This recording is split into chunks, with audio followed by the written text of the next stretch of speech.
Friends, welcome to கிராமத்து பொண்ணு பிரியா. எல்லோரும் எப்படி இருக்கீங்க? நான் ரொம்ப நல்லா இருக்கேங்க. இந்த வீடியோவில் காலையிலேருந்து சாயங்காலம் வரைக்கும் எனக்கு எப்படி போச்சுன்னு சொல்லிட்டு இந்த வீடியோவில் பார்க்கலாம் வாங்க. காலையில் பால் வாங்கிட்டு வந்ததுங்க, டீ வச்சு கொடுத்துட்டேன் அப்படின்னா மாமா குடிச்சிட்டு காட்டில் கொஞ்சம் வேலை இருக்குது, நான் போய் பார்த்துட்டு வரேன்னு சொல்லிட்டு கிளம்பிட்டாங்க. பாப்பாவை ஸ்கூல் கிளப்பி விட்டுட்டேன் அப்படின்னா கொண்டு போய் விடுறதுக்காக வருவாங்க. காலையிலேயே நேரமாக வாசலில் கூட்டி முடிச்சு வச்சுங்க. வாசல் கூட்டிட்டேன், ஆனால் இன்றைக்கி வாசலுக்கு தண்ணியெல்லாம் எதுவுமே தெளிக்கலைங்க. ஏன்னா ரொம்ப மோடம் போட்ட மாதிரி இருக்குது. நேற்று தான் கொஞ்சம் ஒரு 10 துளிக்காட்ட வாசலில் வந்த மாதிரி இருந்துச்சுங்க. லைட்டாக ஈரம் இருக்க மாதிரி தான் இருந்துச்சுன்னு சொல்லிட்டு வாசலில் எதுவுமே தெளிக்கலை. ஆட்டெல்லாம் இன்னும் பிடிச்சி தூரெல்லாம் கட்டலைங்க. ஏன்னா இன்றைக்கி காலையில் பாப்பாவுக்கு ஸ்கூல் இருக்குது. பாப்பாவெல்லாம் ஸ்கூல் அனுப்பிச்சி விட்டதுக்கப்புறம் தாங்க அந்த வேலையெல்லாம் பார்க்கணும். பாப்பாலாம் உள் ரூமில் வந்து தூங்கிட்டு இருக்காங்க. பாப்பா எந்திரிக்கிறதுக்குள்ளே சமையல் வேலையெல்லாம் முடிச்சிடலான்னு சொல்லிங்க சமைக்க ஸ்டார்ட் பண்ணிட்டேன். ஒரு அடுப்பில் சாப்பாடு வச்சு விட்டுட்டேன். ஆட்டுக்கால் எடுத்துகிட்டு வந்துருந்தாங்க. ஆட்டுக்கால் எல்லாம் க்ளீன் பண்ணிங்க. மாமா காட்டுக்கு போகிறதுக்கு முன்னாடியே நறுக்கி கொடுத்துட்டு போயிட்டாங்க. ஒரு 10-15 விசில் காட்டு குக்கரில் விட்டு எடுத்தோம் அப்படின்னா நல்லா வெந்துருங்க. அதுக்குள்ளே மிளகா சந்தைக்கு என்னென்ன பொருள் தேவையோ எல்லாமே போட்டுங்க வணக்கி விட்டு எடுத்து வச்சாச்சுங்க. கோழியெல்லாம் நம்ம வீட்டுக்கு முன்னாடி பில்லெல்லாம் கொஞ்சம் கொத்திட்டு இருந்துச்சுங்க. சரி, பில்லெல்லாம் கொத்திட்டு இருக்கு, அப்புறமா இறை போட்டுக்கலாம்னு சொல்லி விட்டுட்டேன். இறை போடுறதுக்கு கொஞ்சம் லேட் ஆயிடுச்சு. அதனால கோழியெல்லாம் வீட்டுக்குள்ளாரே வர ஆரம்பிச்சிருச்சுங்க. இதுக்கு மேலே விட்டோம்னா ஃபுல்லாக வீட்டுக்குள்ளார ரொம்ப ராவடி பண்ணிட்டு இருக்குன்னு சொல்லிங்க காலையிலே இறை போட்டலாம்னு சொல்லிட்டு அரிசி அள்ளிட்டு வந்துட்டேங்க. ரேஷன் அரிசி தாங்க போடுவோம். ரேஷன் அரிசி ஊற வச்சும் போடுவோம். அப்படி இல்லை அப்படின்னா வரசியும் போடுவோங்க. இறை போட்டதுக்கப்புறம் ஒரு கோழி சவுண்டு போட்டுட்டு சாப்பிட்டுச்சுனாவே எல்லா கோழியும் தன்னை போல ஒடியாந்துருங்க. அது மாதிரி தான் சின்ன குஞ்செல்லாம் ஒடியாந்து சாப்பிட்டுட்டு இருந்துச்சு. கோழிக்கரை போட்டுங்க வீட்டுக்குள்ளே பார்த்தோம் அப்படின்னா சின்ன பாப்பா எந்திரிச்சிட்டான். சின்ன பாப்பா எந்திரிச்சிட்டு குட்டி பையன் தூங்கிட்டு இருந்தானா சின்ன பாப்பாக்கு எப்படி தான் இருக்குமோ தெரியலங்க. அவனை எப்படா எழுப்பி விடுறதுங்கிற மாதிரி தான் பண்ணிட்டு இருப்பா. இப்போ போத்தி விடுறங்கிற பேரில் போத்தி விட்டுருக்கான். அவனுக்கு போத்தி விட்டால் பிடிக்கவே பிடிக்காதுங்க. கொஞ்ச நேரத்தில் தூக்கி போட்டு முழிச்சுக்குவான். சரி, ஏதோ பண்ணிட்டு இருங்கடா, நான் அதுக்குள்ள சாப்பாடு வேலையை பார்க்குறேன்னு சொல்லிட்டு சமையல் ரூமுக்கு வந்தாச்சுங்க. எப்பயுமே தேங்காய் திருவி பாக்ஸில் போட்டு ஃப்ரீசரில் வச்சிட்டோம் அப்படின்னா நம்மளுக்கு எப்போல்லாம் தேவைப்படுதோ அப்போல்லாம் எடுத்து யூஸ் பண்ணிக்கலாங்க. ஏன்னா காலையில் டைம் ரொம்ப ஹரிபரியாக சமைச்சிட்ருப்போம். அந்த டைமில் தேங்காய் திருவி எடுக்கிறதுக்கெலாம் ரொம்ப லேட் ஆகுங்க. ஒரு வழியாக சாந்தெல்லாம் ஆட்டி எடுத்து வச்சாச்சு. அதுக்குள்ளே பாப்பா குட்டி பையன் எல்லாமே எந்திரிச்சிட்டாங்க. காலையில் 3 குழந்தைங்களுமே தூங்கி எந்திரிச்சு வந்தாங்கன்னாங்க. ஒரு 5 நிமிஷம் மட்டும் கொஞ்சிட்டு இருந்தாங்க, எனக்கு கொஞ்சம் திருப்தியாக இருக்கும். குழந்தைங்களுக்கும் அந்த நாள் நான் ரொம்ப சந்தோஷமாக போகுங்க. அதனாலேயே டெய்லியும் எந்திரிச்சாங்கன்னா ஒரு 5 நிமிஷம் கொஞ்சிட்டு அதுக்கப்புறம் தாங்க விடுறது. இப்பயும் அதுதான் நடந்துட்டு இருந்துச்சு. அதுக்கப்புறம் குட்டி பையனை கொஞ்சம் பக்கத்துலேயே உட்கார வச்சுக்கிட்டு அரைச்சி வச்ச மிளகா சந்தை ஆட்டுக்கால் சூப்பில் ஊற்றி ஒரு கொதிக்க வச்சு எடுத்தோம் அப்படின்னா சூப்பரான ஆட்டுக்கால் குழம்பு ரெடிங்க. அதை தாளித்து விட்டுறலாம். ஆட்டுக்கால் குழம்பு, ஆட்டுக்கால் கிரேவி எப்படி செய்யுதுன்னு சொல்லிட்டு நம்ம சேனல்லே வீடியோ போட்டிருக்கேன். கண்டிப்பாக போய் செக் பண்ணி பாருங்கள். ரொம்ப சூப்பராக இருக்குங்க. உடம்புக்கு ரொம்ப ரொம்ப நல்லதுங்க. முட்டி வலி, முதுகு வலியில் இருக்கிறீங்க 2 டைம் குடிச்சிங்கன்னா போதுங்க, நல்லாவே ரிசல்ட் தெரியும். கண்டிப்பாக ட்ரை பண்ணி பாருங்கள். நம்ம வீட்டு சமையல் ரூமில் இருக்கிறது இந்த ஒரே ஒரு ஸ்லேப் தாங்க, நல்லா பெரிய ஸ்லேப்பாக இருக்கும். அதில் தான் சமைக்கணும். அதே இடத்துல தான் குட்டி பையனும் உட்காந்துக்கிட்டு எங்கிட்ட ஏதாவது பேசிகிட்டு இருப்பான். அவனையும் அப்படியே பக்கத்தில் உட்கார வச்சுட்டுங்க சாப்பாட்டு வேலையை முடிச்சாச்சு. அவங்க அப்பா நேரமாக டியூட்டிக்கு கிளம்பிட்டு இருந்தாங்க. எங்கள் அப்பாவுக்கு சாப்பாடு எல்லாமே போட்டு வச்சுட்டு குட்டி பையனையும் பாப்பாவை இனிமேல் ஸ்கூல் அனுப்ப வேண்டியதாங்க. காலையில் ப்ரஷ் பண்ணுங்கடான்னு சொன்னேன். இப்போ தான் ப்ரஷ் பண்ணிகிட்டு இருக்காங்க. இதுக்கப்புறம் பாப்பாவை தம்பியெல்லாம் குளிக்க வைக்கணுங்க. சுடுதண்ணிங்க வெளியடுப்பில் பற்ற போட்டிருந்தேங்க. அடுப்பு அவிஞ்சு போயிடுச்சுங்க. ஒரு 10 நிமிஷம் நல்லா பற்றிக்கிச்சு அப்படின்னா அதுக்கப்புறம் ஊதி விட்டால் போதுங்க, சீக்கிரமாக அடுப்பு பற்றிக்கும். காலையில் 3 குழந்தைங்களுக்கு ஸ்கூல் அனுப்புறதுனாவே பெரிய விஷயங்க. இன்றைக்கி கூடவே எங்கள் அப்பாவே சேர்த்து வேலைக்கு கிளப்புற மாதிரி இருந்துச்சுங்க. அதனால ரொம்பவே ஹரிபரியாக போயிட்டு இருந்துச்சு.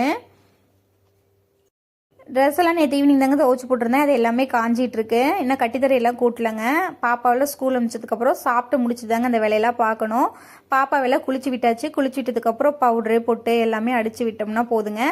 முடி இருந்துச்சு அப்படின்னா ஒவ்வொருத்திக்கும் தலை சீவிறதுக்கு ஒரு 5 நிமிஷம் 10 நிமிஷம் மட்டும் ஆகுங்க. அந்த வேலை இப்போ ரொம்பவே மீதியாகுது. போன டைம் பாப்பாவுக்கு ஹேர் கட் பண்ணுறதுக்கு நான் தாங்க கூட்டிகிட்டு போயிருந்தேன். ஒரு கடையில் கூட்டிகிட்டு போயிட்டு ஹேர் கட் பண்ணணுன்னு தான் சொன்னோம். ஆனால் அந்த அண்ணா நல்லா மொட்டடிக்கிற மாதிரி முடி வெட்டி விட்டுட்டாங்க. இதுவுமே ஒரு வழியில் பார்த்தோன்னா ரொம்ப வசதியாக இருக்குங்க. ஏன்னா பாப்பாவுக்கு ஹேர் கட் பண்ணுறதுன்னா முக்கால்வாசி எங்கள் அப்பா கூட்டிகிட்டு போக சொன்னால் கூட்டிகிட்டே போக மாட்டேங்கிறாங்க. நான் தான் கூட்டிகிட்டு போகிற மாதிரி இருக்குது. கூட்டிகிட்டு போகிறது கூட கூட்டிகிட்டு போயிட்டு வந்துடுங்க. ஆனால் அந்த வண்டி ரொம்ப கண்டிஷனலாக இல்லைங்க. பாப்பா ஸ்கூல் கிளப்பி விட்டுட்டு இருக்கும்போது குட்டி பையங்க பின்னாடி எங்கிட்ட ஏதாவது சேட்டை பண்ணிகிட்டே இருப்பான். அப்போ பாருங்கள், முடியை பிடிச்சி இழுக்கவும் தாலி கவரை பிடிச்சி கடிக்கவும் இது மாதிரி ஏதாவது ஒரு வேலை பண்ணிகிட்டே இருப்பாங்க. பாப்பாவுக்கு கால் குழம்பு அந்தளவுக்கு பிடிக்காதுங்க. கொஞ்சமாக மட்டும் கால் குழம்புல ஊட்டி விட்டுட்டு அப்புறம் எக் ரைஸ் கிளறி கொடுத்துருந்துங்க. அதில் தான் சாப்பிட்டு பாப்பா ஸ்கூல் கிளம்பிட்டாங்க. பாப்பா ஸ்கூல் கிளம்புனதுக்கப்புறம் குட்டி பையனை ஸ்கூல் கிளப்பி விட்டு சாப்பாடு போட்டு கொடுத்துருந்தேன். குட்டி பையன் சாப்பிட்டுட்டு இருக்கான். காலையில் குட்டி பையன் தூங்கி எழுந்ததுங்க டீ இல்லைன்னா காஃபி இல்லைன்னா பால் ஏதாவது ஒன்று குடிச்சிருவாங்க. அது குடிச்சதுக்கப்புறம் எங்கள் அக்காலாம் ஸ்கூல் கிளம்பும்போது சாப்பிடுவான். அப்படி இல்லை அப்படின்னா எங்கள் அக்கா ஸ்கூல் கொண்டு போய் விட்டுட்டு வந்ததுக்கப்புறம் குட்டி பையனை உட்கார வச்சு சாப்பாடெல்லாம் ஊட்டி விடுவாங்க. இப்போ அதுதான் சாப்பிட்டு முடிச்சுட்டு அவன் பாட்டி ஜாலியாக விளாண்டுட்டு இருக்கான். களை வெட்டுற கொத்து வந்து இருந்துச்சுங்க. அந்த கொத்தை எடுத்து வச்சுட்டு எப்படி கொத்துறான் பாருங்க.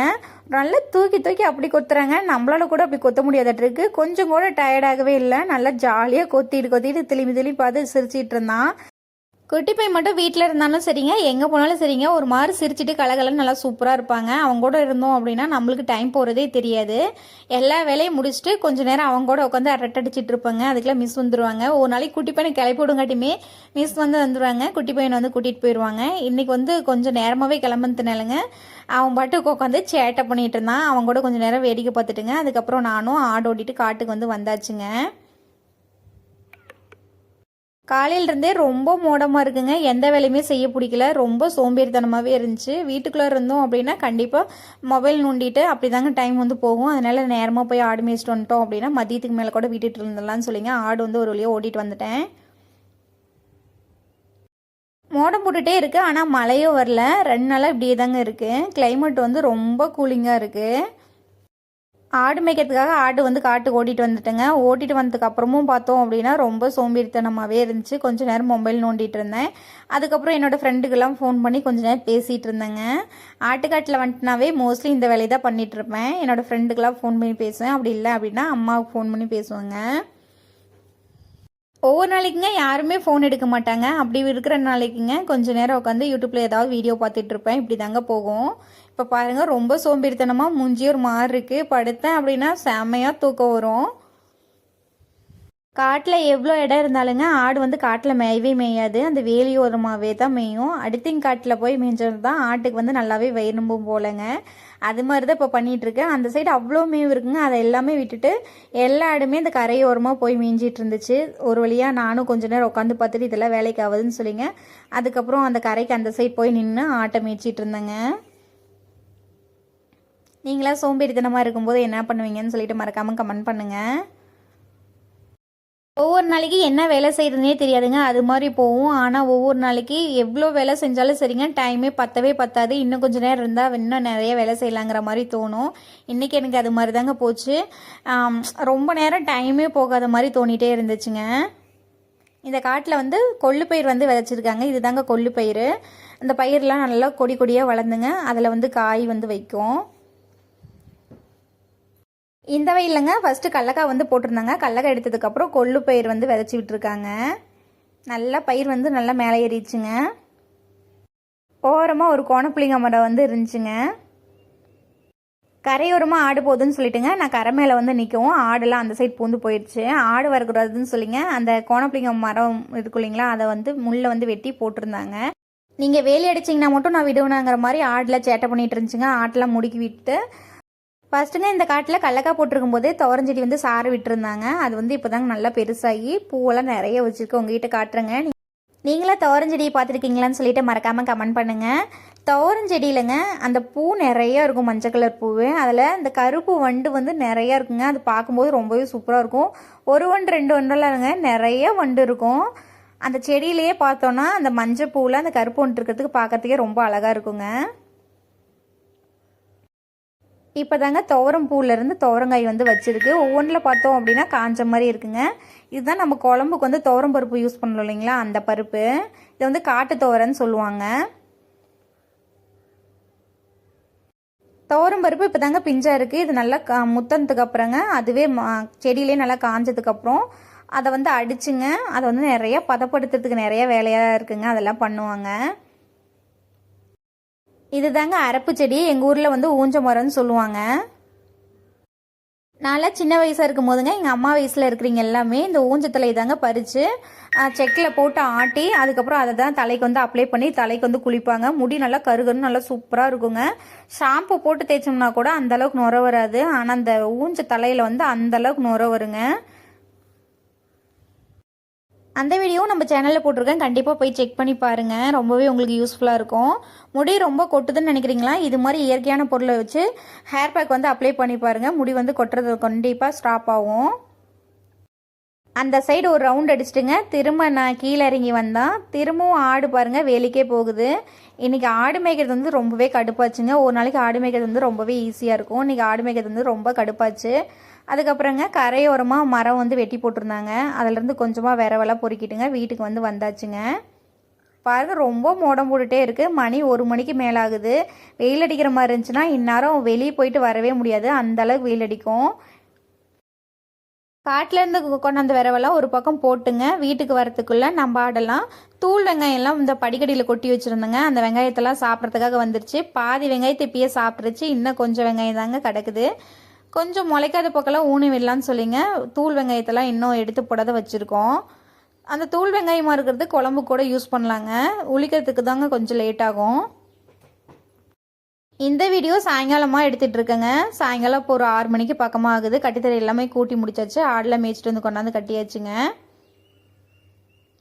காலையிலேருந்து இன்றைக்கி சாயங்காலம் வரைக்கும் ரொம்ப மோடமாக ரொம்ப சோம்பேறித்தனமாக இப்படி தாங்க போச்சு. சாயங்காலம் ஆடு மேய்க்க போகும்போதுங்க கோழிக்கு வந்து இற போடாத போயிட்டேன். ஏன்னா கொஞ்சம் நேரமாகவே இப்போ ஆடு ஓட்டிகிட்டு போயிட்டேங்க. அதனால வந்து பார்த்தோம் அப்படின்னா கோழி ஊட்டிலாம் ஒன்றுமே இல்லைங்க. கோழியெல்லாம் போய் அடைஞ்சிக்கிச்சு. நைட் டைம் வந்துங்க சின்ன கோழிக்கெல்லாம் அரிசி போட்டோம் அப்படின்னா அந்தளவுக்கு ஜீரணமாகாதுங்க. அதனால் கோழி இறை வந்து நம்ம வீட்டில் இருந்துச்சுங்க. கோழி இறமையும் கொஞ்சமாக அரிசியும் கலந்து கோழிக்கு வந்து போட்டாச்சுங்க. கோழி வந்து சாப்பிட்டுட்ருக்கு. எவ்வளோதான் சோம்பேறித்தனமாக இருந்தாலும் சரிங்க, காலையிலேருந்து ஈவினிங்குள்ளே என்னென்ன வேலை செய்யணுமோ அந்த வேலையெல்லாம் எப்படியும் முடிச்சுருவோங்க. ஒரு வழியாக ஆட்டுக்கட்டி தர வேலை எல்லாமே முடிச்சாச்சுங்க. ஆட்டையெல்லாம் பிடிச்சி தனித்தனியாக கட்டியாச்சுங்க. நான் இந்த வேலையெல்லாம் முடிக்கிறதுக்குள்ளே மாமா வந்து டியூட்டிக்கு போயிட்டு வந்துட்டாங்க. இந்த நாள் இப்படி தாங்க போச்சு.